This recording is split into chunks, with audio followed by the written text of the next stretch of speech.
आपके पास BSBS में इस समय आए हुए हैं और हमारे बीच में बात करेंगे। अपना संस्था का नाम बताएंगे सर जी जो है, पहले आप अपना परिचय बताएंगे। मैं बौद्ध विहार संगठन समन्वय समिति का मुख्य समन्वयक नवीन गायकवाड़। कितने साल से सर ये सेवा कर रहे हैं? हम लोग सर चैत्य भूमि में शिवाजी पार्क में अलग अलग संकल्प लेके सेवा कर रहे हैं, अलग अलग सुविधा लेके सेवा कर रहे हैं। ए टाइम हम लोग कुछ तो अलग कर रहे हैं, वो आपको बताएंगे पूरा। अच्छा, और थोड़ा हम दो एक मिनट के लिए सबसे परिचय जान लेते हैं कि सर आपका परिचय। मेरा नाम है रविल जी वेंदे, बौद्ध विहार समन्वय समिति का मतलब सदस्य हूँ मैं। बाकी ऐसा मतलब सोशल वर्क का मतलब हम लोग करते बहुत बात करते हैं। सर आपका नाम? मेरा नाम विक्की ड्यूरे, बौद्ध विहार संगठन समन्वय समिति का समन्वयक। सर आपका नाम? सर मेरा नाम समीर पाटारा है, मैं बौद्ध विहार समन्वय समिति का सदस्य हूँ मैं। सर आपका नाम? मेरा नाम विजय शिवराम हल्दे है, बौद्ध विहार संगठन समन्वय का मुख्य समन्वयक हूँ। बात करते हैं मैडम जी आपका नाम? जय भीम, मैं साक्षी डोड़ा बुद्ध विहार संगठन समन्वय समिति की मुख्य समन्वयक हूँ। आपका नाम? जय भीम, मैं सुमन जयवंत मदाड़े, बुद्ध विहार समन्वय समिति की मुख्य समन्वय। आपका नाम? जय भीम, मैं तेजल महेंद्र जाधव। आइए जानकारी लेते हैं, कितने साल से आप ये सेवा कर रहे हैं, कहाँ पे आपका कार्य है? तो बात करते हैं सर जी कि पहले आप अपना परिचय बताइए। सबसे पहले डॉक्टर बाबा साहब अम्बेडकर महामानव, उनको इस 6 दिसंबर के दिन अभिवादन करते हैं। हम लोग बौद्ध विहार समन्वय समिति ठाणे जिला, ये समिति के वती से हम लोग यहाँ हर साल कुछ ना कुछ एक एक्टिविटीज़ लेके आते हैं। जैसे कई साल हम लोग यहाँ पर जो अपने प्रतिज्ञा जो रहती है उनके पत्र लेके आते थे।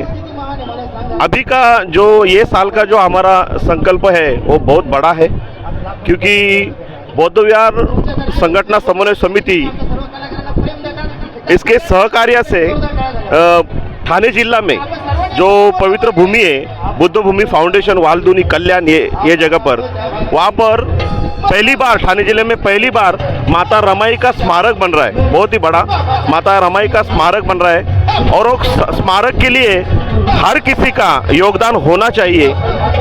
स्मारक का काम 4-5 महीनों से शुरू है, अच्छी तरह से काम शुरू है।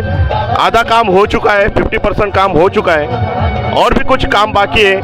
तो हम लोगों ने ये संकल्प लिया है कि हम लोग यहाँ पर सभी जो अपने बांधव यहाँ पर जो जनसागर उपस्थित होता है, उनका सबका उस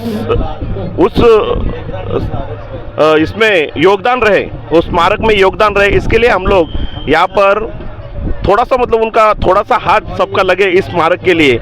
इसके लिए हम लोग कैलेंडर बनाए, ये साल का कैलेंडर बनाया हम लोग ने 2025 का। वो कैलेंडर हम लोग दे रहे और हम लोग सिर्फ 100 रुपये, सबसे 100 रुपये ले रहे।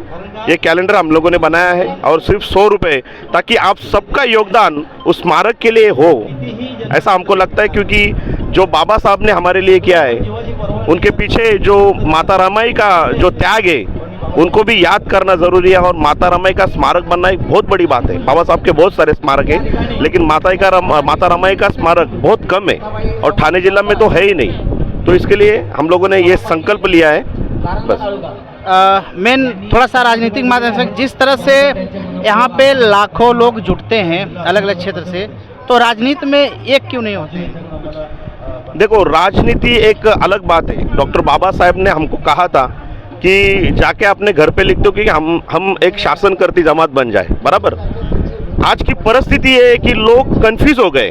राजनीति का जो सबसे बड़ा पॉइंट है वो तो आप सबको मालूम है, लेकिन हम लोग क्यों पीछे, उसका भी बहुत बड़ा कारण है। क्योंकि हमारे जो नेता है वो कई टुकड़ों में बट गए।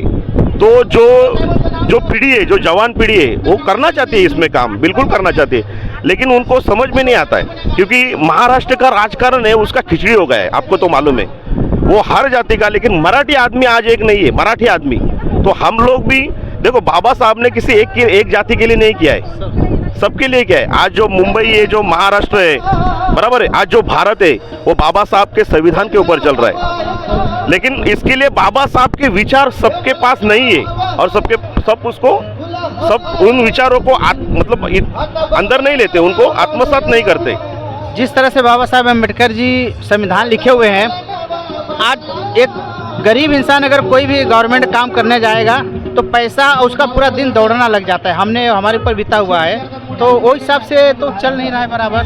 तो उसके लिए मैं बात करना चाहता हूँ कि जिस तरह से उनका जो संविधान है, और दूसरी बात कि हर कॉलेज और स्कूल में बाबा साहेब का संविधान पढ़ाना चाहिए या नहीं पढ़ाना चाहिए? देखो, संविधान की सबसे जो बड़ी बात है, संविधान हर भारतीय के लिए ना, हर भारतीय के लिए संविधान उनका एक आत्मरक्षा है उनका।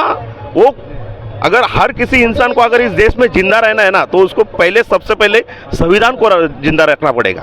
वो सबसे बड़ी बात है।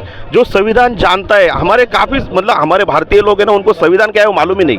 कौन सी कुछ कलम है या उसमें कितने आर्टिकल है, क्या उसके पॉइंट है, सब किसी को नहीं मालूम है। क्योंकि लॉकडाउन में जो भी था संविधान के हिसाब से, देखो मस्जिद मंदिर सब बंद हो गया, सिर्फ कानून की व्यवस्था जो वही। जी। सबसे पहला इस देश का अगर कोई धर्म मतलब ग्रंथ है, तो वो सबसे बड़ा ग्रंथ जो है वो संविधान है। संविधान के ऊपर ये देश चलता है, तो संविधान के ऊपर अगर ये देश चलता है तो हमको सबको इस संविधान को बचाना चाहिए, इस संविधान की रक्षा करना चाहिए।